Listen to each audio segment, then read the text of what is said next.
So, good day, ma'am. My name is Archie Harap, and the topic that I'm going to discuss is tone. So, here, here we are touching on a larger subject, one that involves all the elements of style, including diction, imagery, syntax, sound, and rhythm.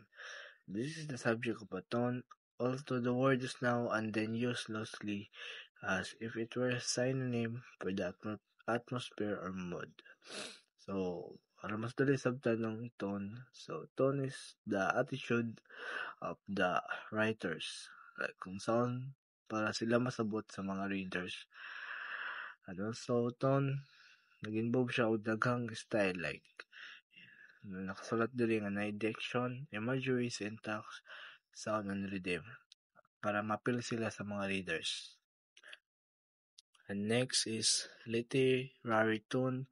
Like a tone of voice can be formal or easy or arrogant or modest, detached or sentimental, straightforward or ironic. So, ano mas dali sabto ng literary tone is mo na siya ang voice sa author. Mo na siya ang, author, mo na yung attitude sa author para siya characteristic sa paghimo siguro siyang sa paghimo siguro siyang story or pag-express niya to writing style.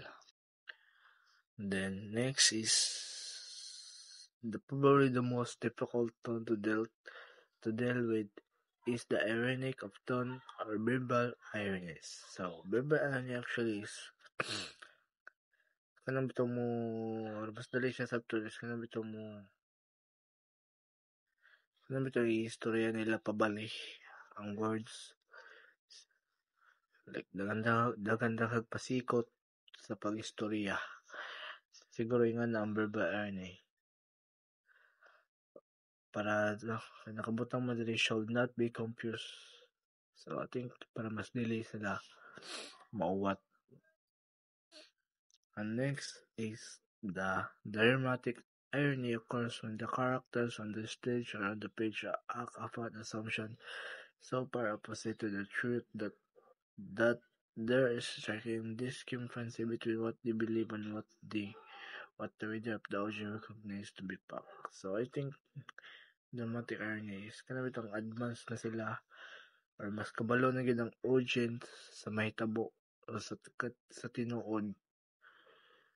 Kung hilig siguro ka magtanaw kay drama makahanaw ninyo ka kung sa'y mahitabo. Inga na siguro. And next is a sarcasm means an extreme form of irony, not particularly for criminal literature, but that is cutting and also personally insulting and quite unmistakable. I think this sarcasm is muna ginagamit sa mga bagong generation karon. Like sarcasm kay sila, insulto kay sila musulti sa mga tao. Or mas dali siya sabton siguro nga na